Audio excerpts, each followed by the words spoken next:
live, and here we are on a Sunday. Live shows usually take place on a rainy Sunday because rainy Sunday is when you were a kid. Grab a stack of comics, get on the bed because it was too wet to go outside.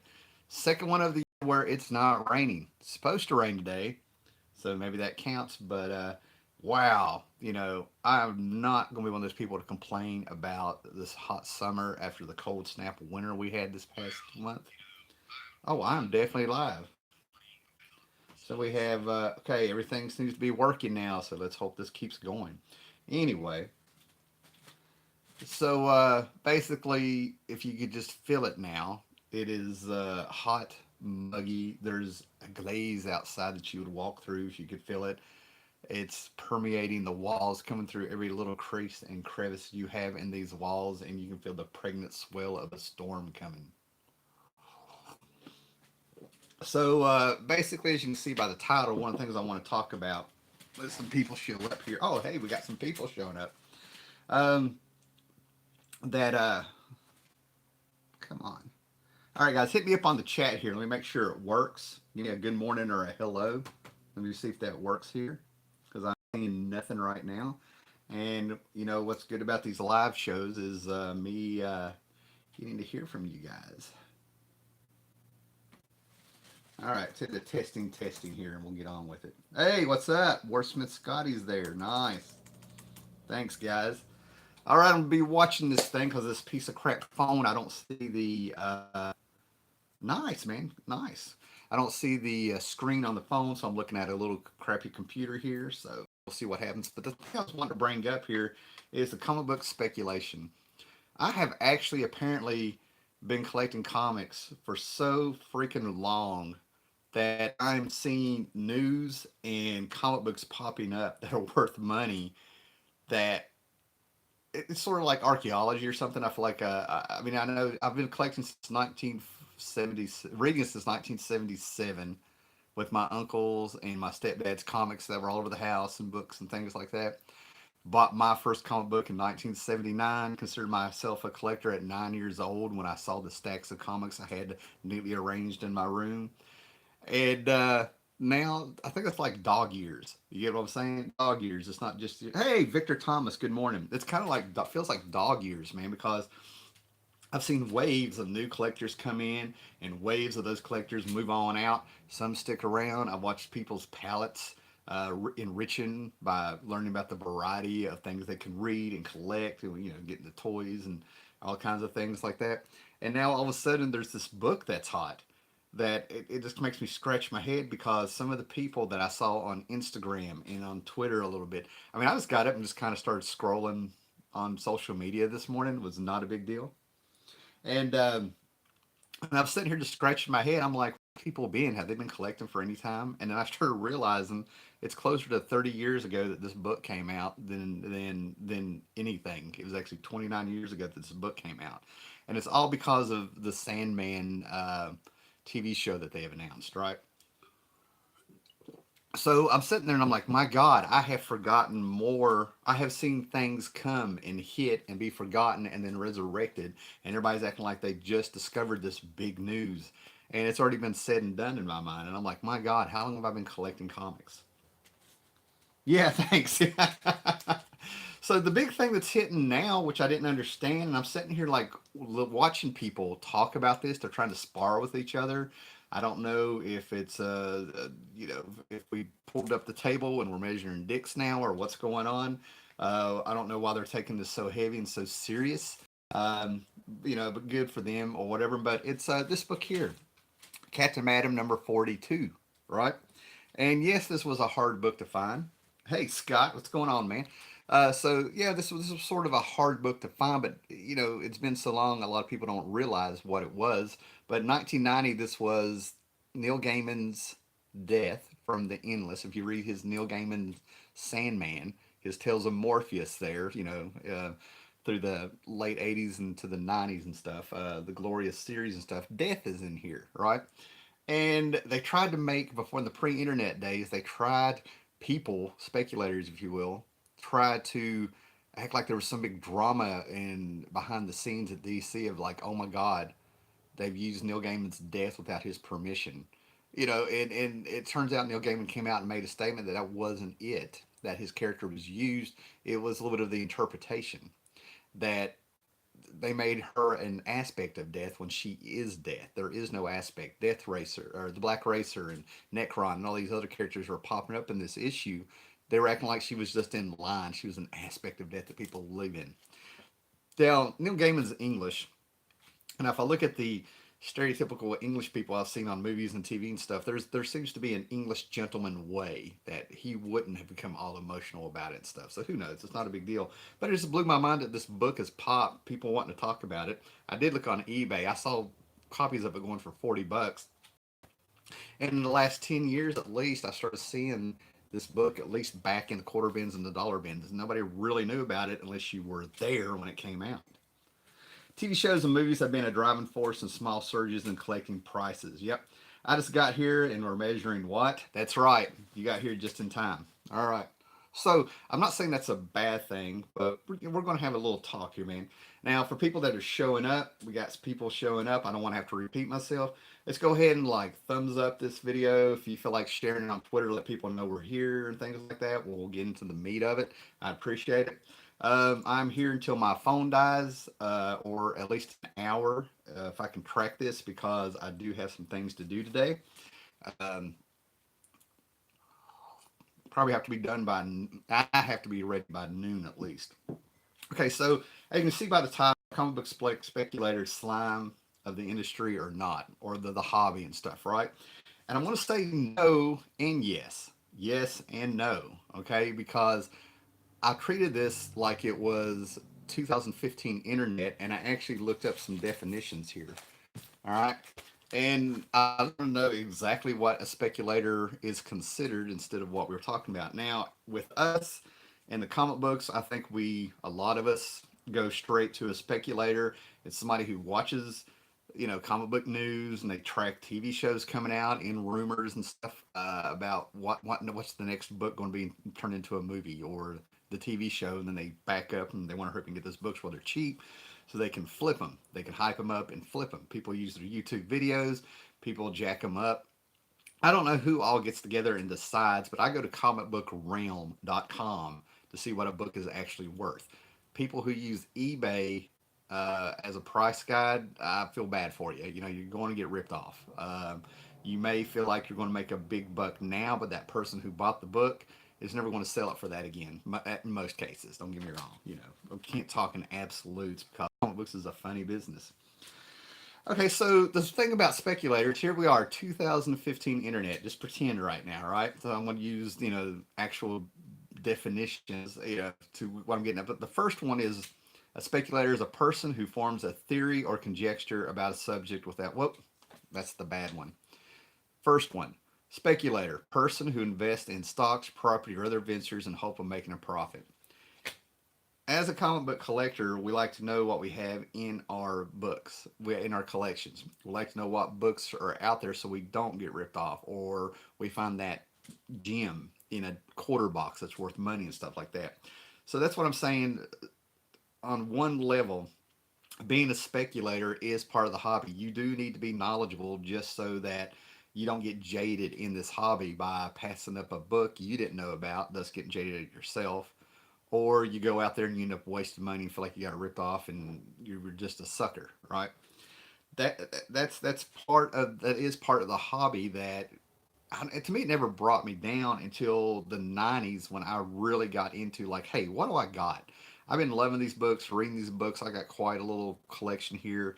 What do I have in here? And I was miserable. I was miserable at that time following Price Guides and Wizard and the Overstreet Price Guide and going through boxes and looking at my stuff and trying to kind of talk about people and stuff. And I was absolutely miserable. There's people that love that and they flip those books. I flip books every now and then in a way where it's not the priority of my hobby, but there was a decade and a half at least where I really did not spend any money out of my paycheck on comics. It all came from selling comics, trading comics, um, you know, finding some Watchmen issues from my friends, and then letting them pay me for what I found in these dollar bins and stuff, right? So I think there's just a part of it where you sustain the hobby and you get a little bit of enjoyment. It's just part of it. you trade books. Back in the early days, Silver Age and stuff, people would trade comics. Two DC books would get you one Marvel book, things like that. So it's always been there. Am I still here, guys? I'm not seeing anything going on here. Oh, I want to assume I'm still going here, so I'm going to keep talking here, man. All right. So then we get to the second definition of the speculator that I read, and I think this is where the slimy part of the business comes in, right? A person who forms a theory or conjecture about a subject without firm evidence. Now I think what they're getting at with that speculator is somebody who's philosophical. I mean, it's not a the two definitions for this was not saying one was bad and one was good, but I think it's still relevant to what we're talking about here. On every word. Thanks, guys. So that's where we get into the slimy part of the business, right? And this is where I'm just going to call it what it is and stuff, right? I briefly flirted with checking prices and all that when I was 12. Quickly learned it's not my thing, and that's fine. And the do that's fine. I mean, there's video channels where that Ed Nick is great with math apparently and numbers and stock markets, and he understands how it affects comic book collecting. I think it's fascinating. I don't watch it regularly because it's not my thing. You know what I mean? But I think it's fascinating that he's got the mind to do that. You know, and things like that. So I get it. I love seeing people go out and collect comic books and dig through, get into those back issues, which is the way to go nowadays. I said that in a video I did yesterday and stuff.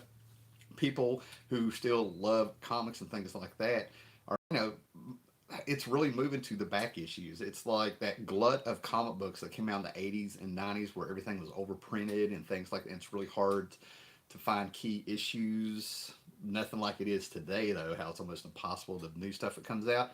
It's almost like the comic book industry got fat, so that we have all these great, we have access to all these back issues now and stuff. And that's what keeps the hobby going, in my opinion. But anyway, what I'm getting at is, speculating is part of the hobby, whether you like it or not. You've done it, and that's the part that's not about. But we get into the slimy part of it where people are out there to turn a profit. Now, I went to RobCon, a convention a couple weeks ago, and I didn't want to go. And when I got there, I was taking in what was going on around me, checking out some of these vendors and stuff. And it was so much of the things that turned me off from certain people who sell in certain conventions and stuff like that. And really, if you're having a good time, you really got to slow down and look for this stuff if you want to see it. And that's a good thing. That's one of the reasons I try to stay positive. I don't want to be that guy that points out things, but I think you kind of have survival skills. I got fat in the 80s too, Scott Connor. I'm getting fat now. I quit smoking a few months ago, and it's time for me to go on a diet and start running again. It's not fun. So, and we get into it, right? But my thing is that I don't like the misinformation and the people who come into this hobby just to make a profit. Because my experience, comic books is always, some of the videos I've always made, I've used comic books as sort of a metaphor for life, experiences in life, and I'm able to like funnel that through comic book talk, and things like that. But I see these people in other parts to do all this stuff. They end up going to some auction, state set. They end up, these people get these books on Craigslist or state auctions and stuff, and they're like, "Oh, comic books, that's a good deal. I've heard they're worth money." And then they come in and they try to get on the internet and they try to learn the lingo and stuff.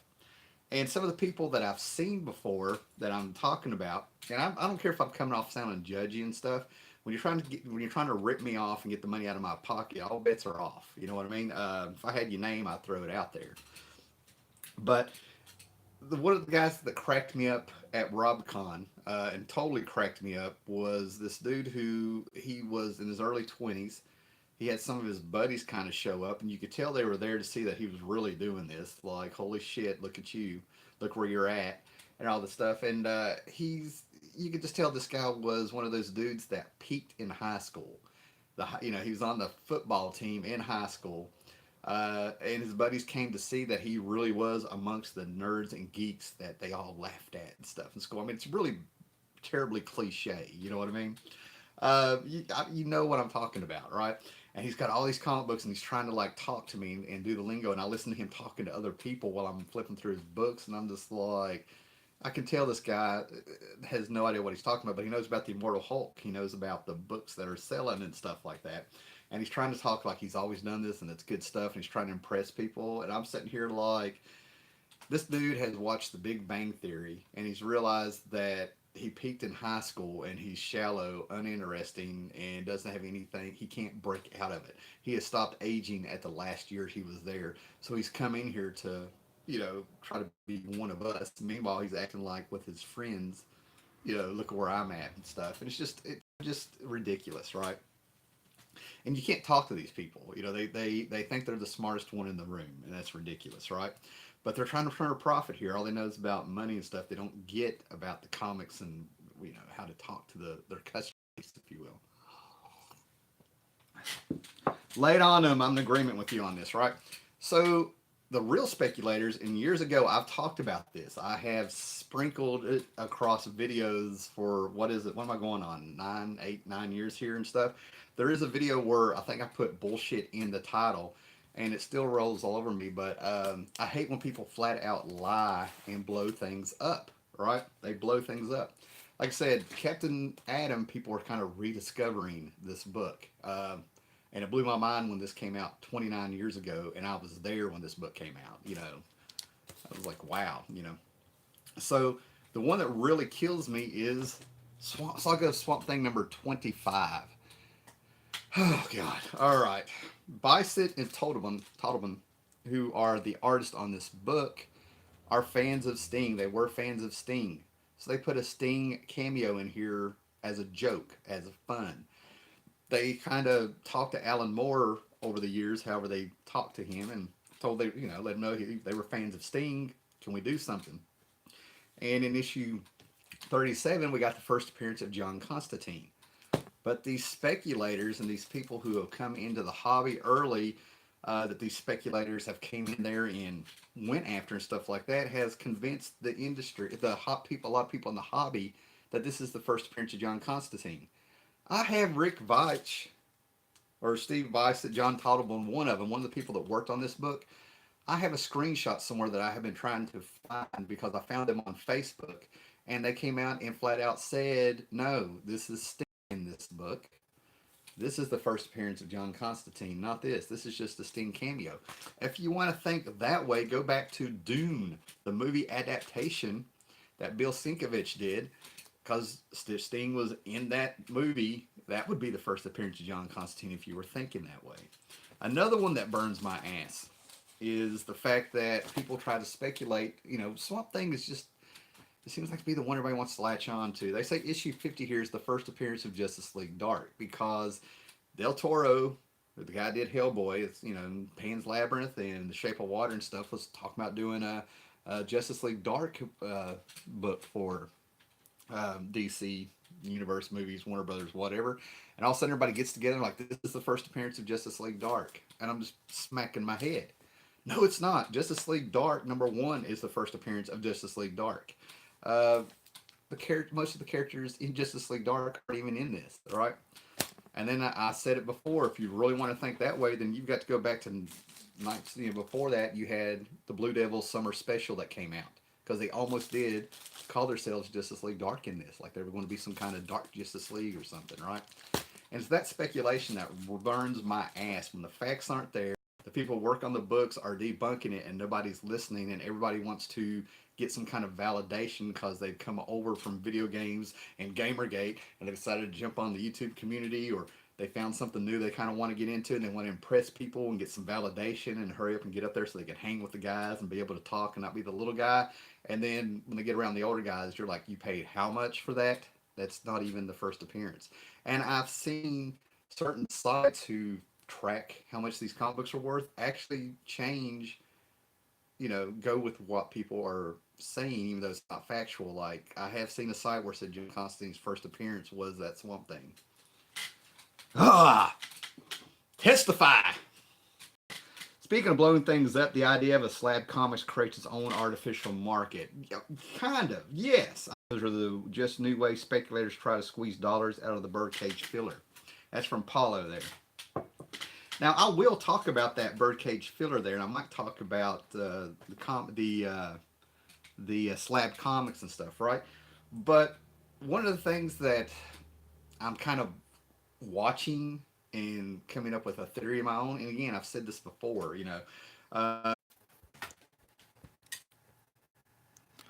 hey, are we back? All right, guys, give me just a minute here to set back up. YouTube sent me a little message here saying that they messed up, not me, not my internet, not the first time this happened. And I'm beginning to really become suspicious of this, right? To really become suspicious of this, right? So I'm going to set back up, flip this around, get this lighting. I figured out what's going on with lighting here. So hang in there, man. And somebody go ahead and comment on the last thing you heard, man, because I got on a freaking rant that was spectacular before YouTube just dropped on everything and sent me their message. So thank you, YouTube. We were having a beautiful moment there. I think everybody was there. We were testifying on this Sunday morning, and I'm ready to go again. No worries there, man. All right. Let me know if you can see me. Let me know if the YouTube app is working. I'm gonna take a screenshot next time when YouTube sends me something. It's freaking ridiculous. Even they even dropped on the laptop across the board, everything. That thing you said, you responded to Scott Connor's slab comment. Oh wow, I was out for a while. All right, I think I'm finally gonna get a hold of YouTube on Twitter, on their YouTube support, and put it out there for everybody to see, saying why do I keep getting dropped during my live streams? And if you notice, it only happens when I speak of anything with the word gate in it. I caught the beginning of what I felt like was a spectacular rap before it went dark. It was spectacular. It's one of those things where even I was like, damn. I was proud of myself. Maybe it'll come back. I don't know. All right, guys. Go ahead and tweet it out or whatever that we are back and we're going on there. And I'll be watching. I want to depend on you guys to let me know when this thing blows up again. We'll give it one more shot here because I tell you what, I am jacked up. I got a hot cup of coffee. I also have a leftover iced coffee from yesterday. Here we go. We're back. All right. We're going to flip the camera around, guys. All right. Ignore this. All right. Are we good? Because I'm about to start again. Oh, this is interesting. Now it says, remember to guard your privacy, abide by your community guidelines, and look at our community guidelines. I've got like a little extra message here now. All right. Let's hit play.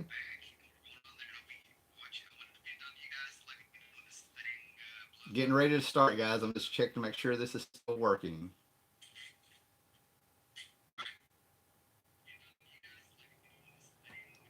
Okay. So the last thing I was saying I was going to talk about, I'm going to back up here. And I was talking about some speculation here. I was talking about keys. Okay, last thing I saw was I said I was going to talk about the slabbing. I talked about the keys, prototypes, and cameos.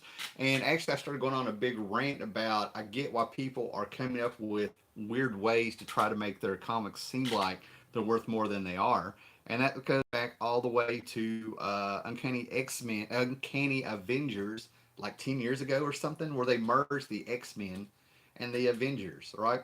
We started getting recycled heroes, recycled stories, combining. I mean, it's like an amalgam was coming true, of what they were doing. And we got less and less new characters, new story events that were seriously changing. You can almost every event that Marvel was putting out a year later, it meant nothing. It's like it was undone or never happened. Spider-Man revealed his identity.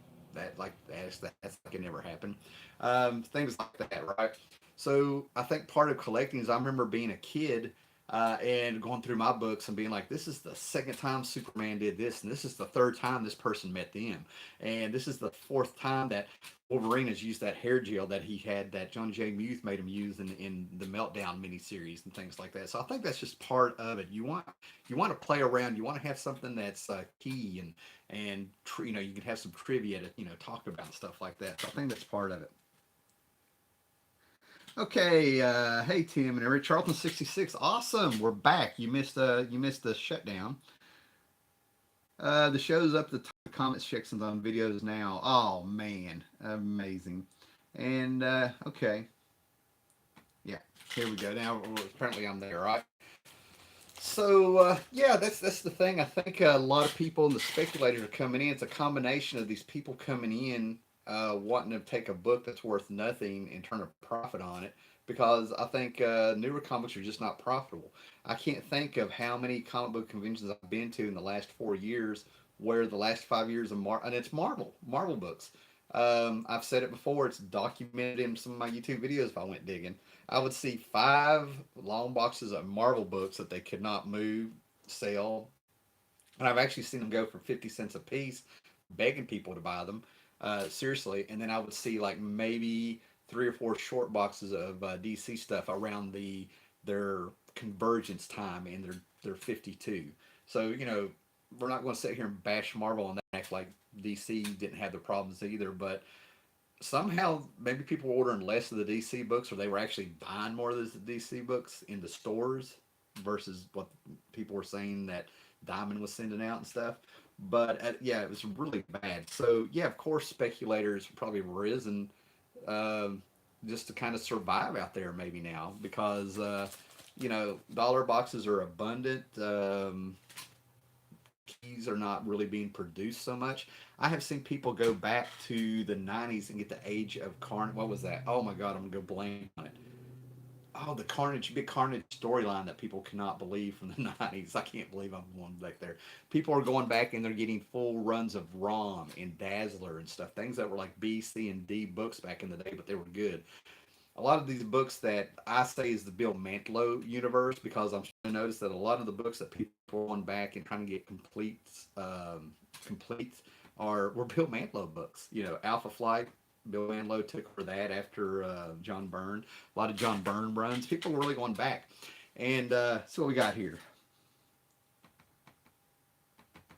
I'm locking up here. Am I still there? Hmm. I got a message from YouTube here. All right, guys, let me know if I'm still on the air, man.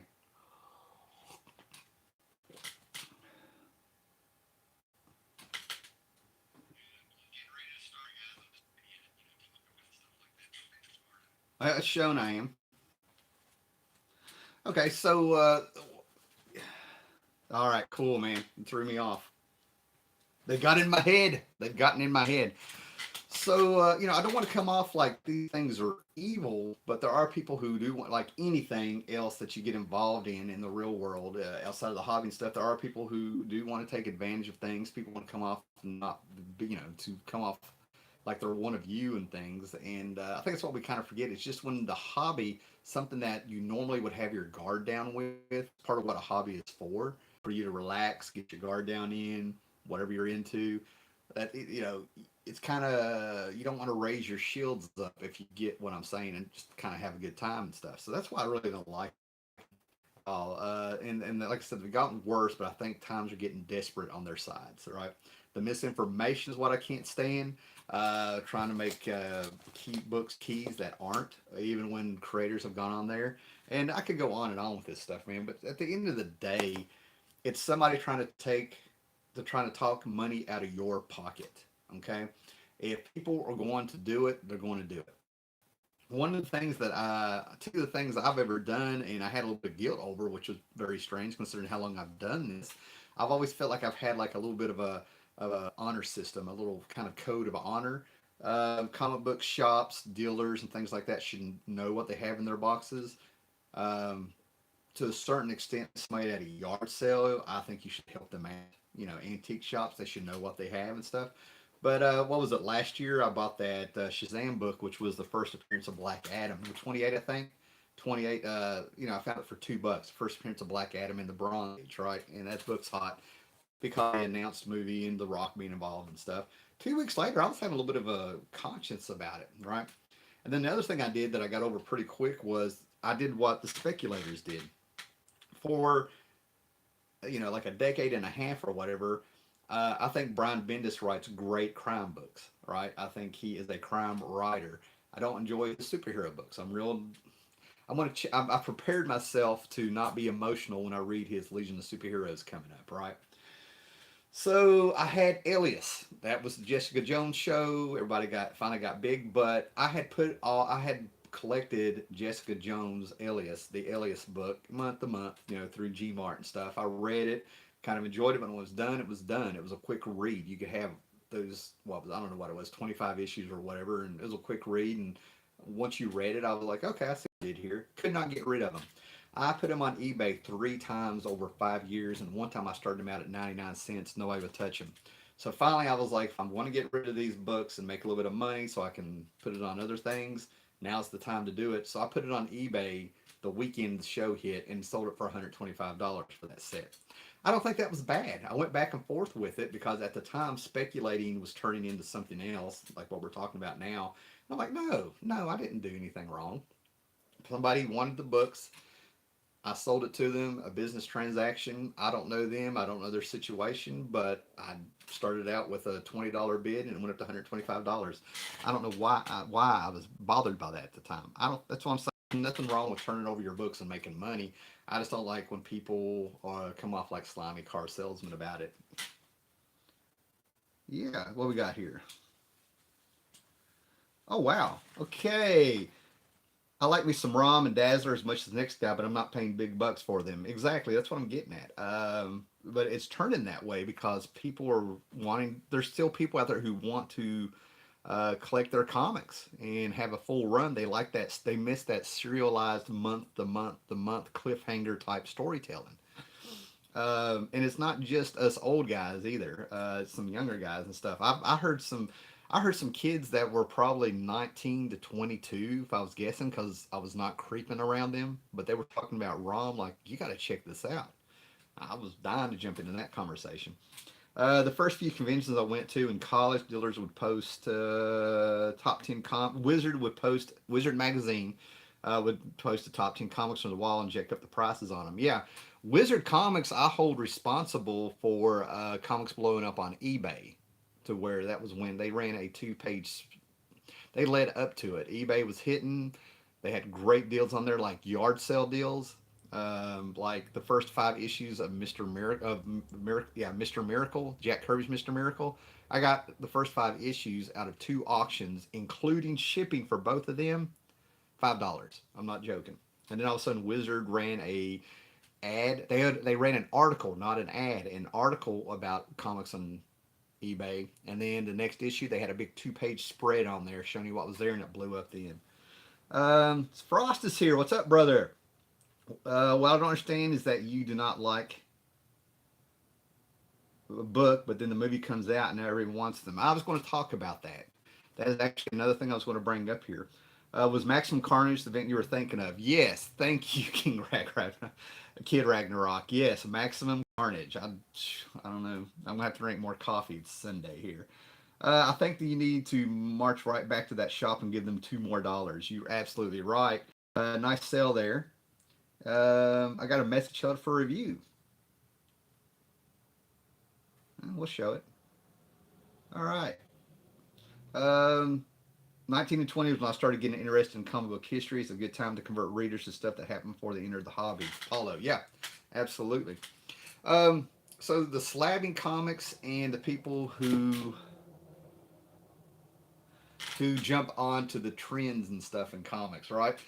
Years ago in this comic book community, one of the few things that sort of calmed itself down was the idea of fake fans, fake cosplayers and stuff. And the way things, now that we're more knowledgeable years now, people were looking for fights. People were wanting to point fingers.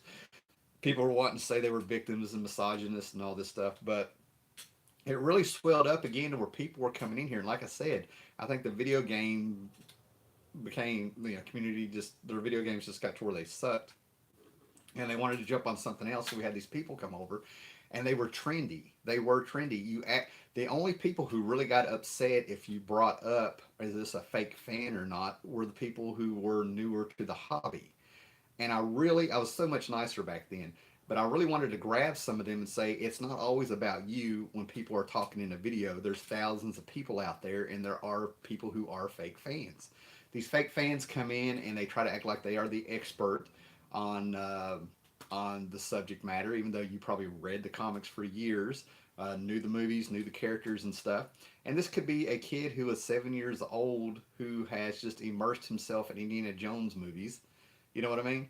Or this could be one of the most fascinating people I met at a convention in the '90s was a lady who was there with her husband. She was dressed like Scarlet Witch. Her husband was the Flash, and both of them knew absolutely nothing about comic books, but they knew everything about Scarlet Witch in the Flash. They liked those characters, and I found that just fascinating. I've met people, and there is a community out there. I don't know how big they are now who collect Supergirl books from Adventure Comics in the '70s.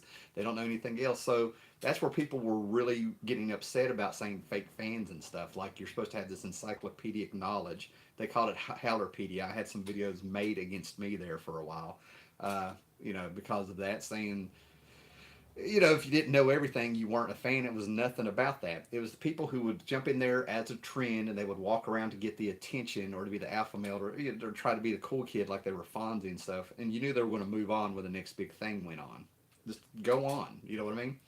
But I kind of wanted things at the time to be kind of calmed down about it because you can start loving things from many different roads.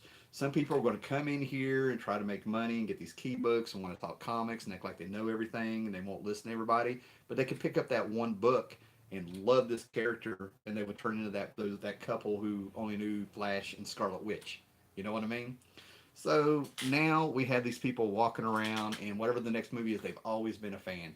Since they have announced the uh, Sandman TV show, the Eternals uh, movie from Marvel that's going to be coming out and stuff, and I've said it before, and I've always seen people like this. One guy, his name was Joe. I went to school with him, and oh my God, he killed me because he was a chameleon. Whoever he was around, that's what he was.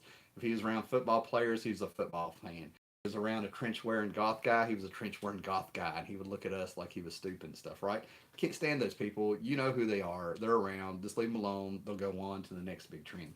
But what kills me is that Eternals, Sandman, I've made the videos, I've shown the books and all this stuff. All of a sudden, people are popping up like they've always been fans. And I'm like, are we in high school? Am I still seeing people like this? Because I've watched your videos, I've seen you on social media. No, you weren't. You know, I had Paper Girls #1 because I wanted to check it out so I could review it, and I didn't like it, but I don't trash it. And people who came in on this era of comics that I've noticed, um, the people who were like really into Saga, into Paper Girls, sort of abandoned these books halfway through, but they didn't want to talk bad about it. They just quietly disappeared. And I don't blame them because they're not the best well-written books, but we're not. I don't go out trashing them. They are fans of those books.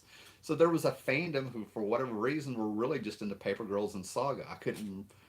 I was really fascinated, but I didn't have the energy to try to interact with these people to see where they were coming from. Why these now, Saga brought in a lot of women who saw a heroine breastfeeding and shooting a gun. For some reason, that related to them. That's cool. That's what I'm saying. There's something there that connected with them from the heart.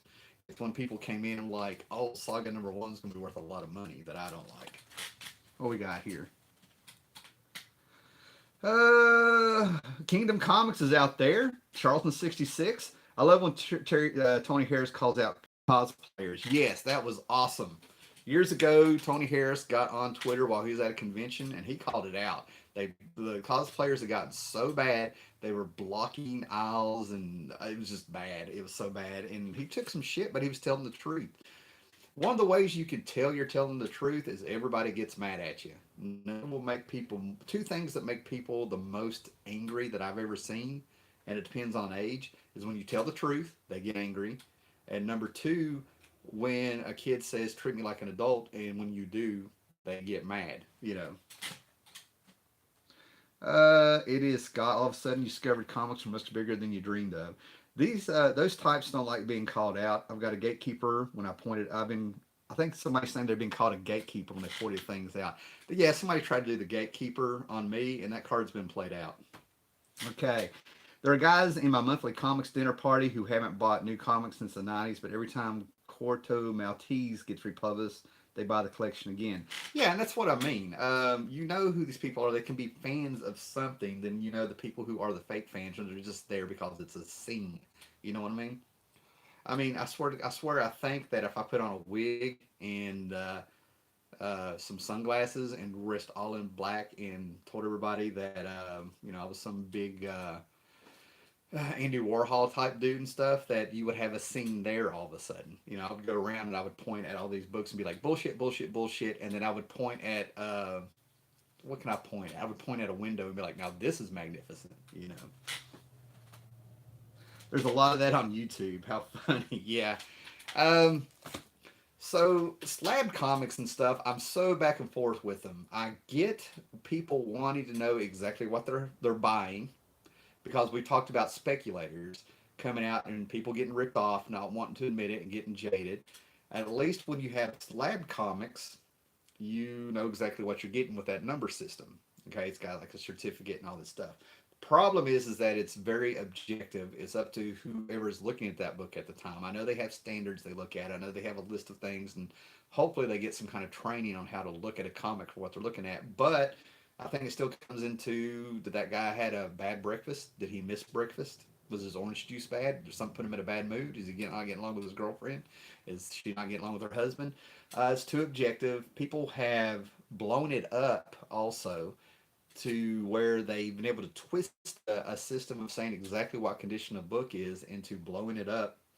Um, there's a money market to it now. There's more than one person making money off of that slab book. That's the problem with it. Greed is what has ruined that part of the hobby. Now, there's people who get their books slabbed and they put them in a box and they put them in their closet. Cool. That's their form of it. That's why I don't. That's why I come out and we can talk about the good, the bad points about things. But you always got to remember, there's somebody who is satisfied with that. There's somebody out there who's got the money to spend on those books and they're happy.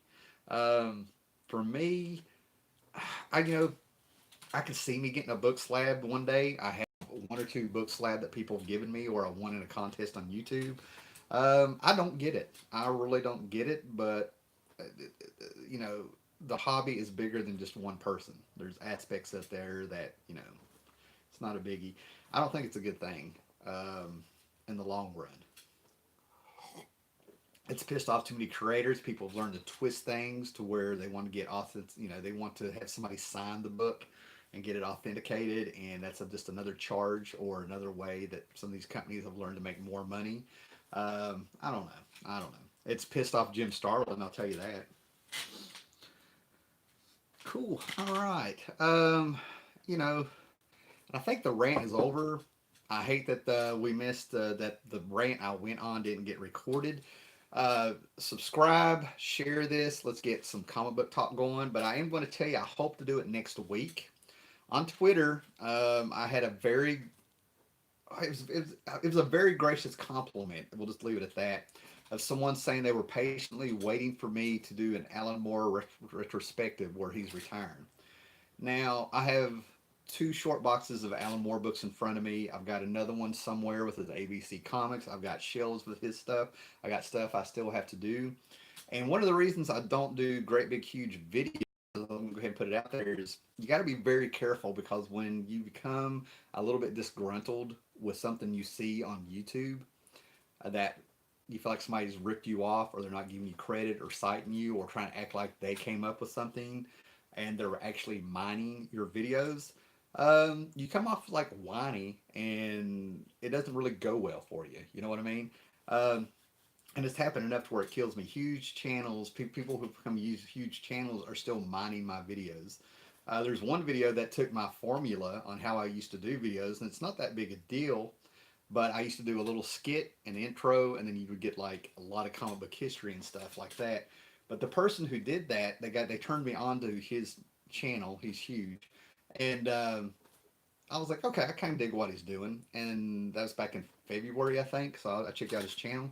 Then about a month ago, I saw a video where he said, I'm glad people are recommending comic book video channels to me, but I don't watch them. I don't want them to influence my channel. I've heard that several times, and I'm sitting here like, you asshole. You've watched comic book channels because you know we're here, and I know you checked it out. I mean, you just can just tell they're disingenuous and stuff, right? So maybe I'll put in a big effort there. Years ago, I pointed out that some dude who worked for a newspaper in Florida was taking my videos and doing his news article off of it. No citations or anything like that. Just a chance you take when you put things out there. And plus, I was doing it more for fun back then with what I was doing. And those videos are still up. You know, I went back and forth with it. So, what kind of Alan Moore retrospect will we have? I don't know, but I'll try to do something. You know, try to do something worth watching too. I just don't know if I want to do something where somebody can do it and turn it into their homework, you know, and things like that. Damn, could have used a solid rant this morning. Yeah, man. All right, guys. Well, thanks for everybody that popped up. We're going to wind this up here. And like I said, I got to take a shower and get ready to go out and all this stuff. Thanks for everybody that popped up. Again, subscribe, like, put it out there, retweet this thing, whatever. Let people know we're here because there are people out there hungry for straight comic book channels that really get into the hobby or talk about characters and stuff. Doesn't mean we can't have a rant or two or anything like that, but there's a lot of stuff that's done out there. And the reason you don't really hear about it is those people move on to other things. And I've just been lucky enough to where I've had the same circle of friends to where I'm getting that kind of feedback. So we're still here. Oh, and get a fake grow an Alan Moore beard and get a fake Northern England accent. What's interesting here is Ghost Critic, his channel. He lives in the same town as Alan Moore, and I think he has said over the years he's seen Alan Moore walking up down the road. He's just scared to walk up to him and talk to him. So, yeah, Alan Moore. Alan Moore to me is I'm gonna put him up there with. He's not equal to Jack Kirby, if you will, but that's not really what's important about where am I going to put him on a scale? Because comparing him to Jack Kirby is not really fair. But Alan Moore, to me, has, and that's what I'm gonna bring up in the video. This is how I kind of want to approach it. To me, Alan Moore is too big to talk about. Kirby influence is too big to talk about. Kirby is permeated everything. I mean, right down to the freaking Beatles. You know what I mean? Kirby permeated pop culture in the world out here. There's things out here that virtual reality. He came up in the Forever People before it was a thing. Kirby was just big. Alan Moore sort of has that thing, but more people were aware. People were paying attention by the time Alan Moore came along with what he influenced. You know what I mean? So I think there's some existential stuff out there of Alan Moore and Jack Kirby actually kind of being in the same ring, if you will. By God, is that a Team America behind you? Oh, there's a kid. Yep. Team America. One of my friends. I had a friend when I was 10 years old. My parents had split up. We moved in with my grandmother. I was on top of a mountain in a place called Jewel Ridge. That was nothing but, it's an old coal mining town on top of a mountain. And you had nothing but 2 miles of houses side by side on top of a mountain where their backyard sloped, and it was the woods and stuff behind there and stuff like that. And I had a friend named Jason who was into G.I. Joe, ROM, Team America. And after school, we'd go to his house and he would let me flip through his books. He never really wanted to read some of my books. I read his Team America. I think he was into X-Men at the time too. Rogue joined or something, right? And he blew my mind because he was the first person I saw that would take his G.I. Joes. He had figured out to take the screw out of the back and he would mix and match their bodies and legs. And to me, I was just sort of like, I didn't have the words, you know what I mean? But I was like, they're not meant for. I never saw anybody do that. He was a cool guy. So yeah, I found this for $1, and they had I still remember reading it, and I remember them popping up in the Thing. I think it was the Thing, Captain America, and maybe the Thing books. I might be wrong. Anyway, but I still remember reading them, so I got the first issue, and I might back up and get them if they're as good as I remember. I was 10. Yeah. All right, guys. Anything else before I get out of here? It's now 10:30 even, 10:31 if you will. So I got like another minute or two if you guys have any questions. If not, carry on.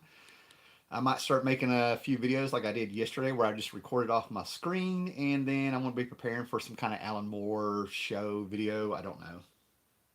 Cool Bob Layton cover. Yes, Bob Layton. Yeah. And I found my Star Hunter books there, Strawton. Yeah. So, yeah. Okay, guys. You guys have a good one. Carry on and have fun. Later.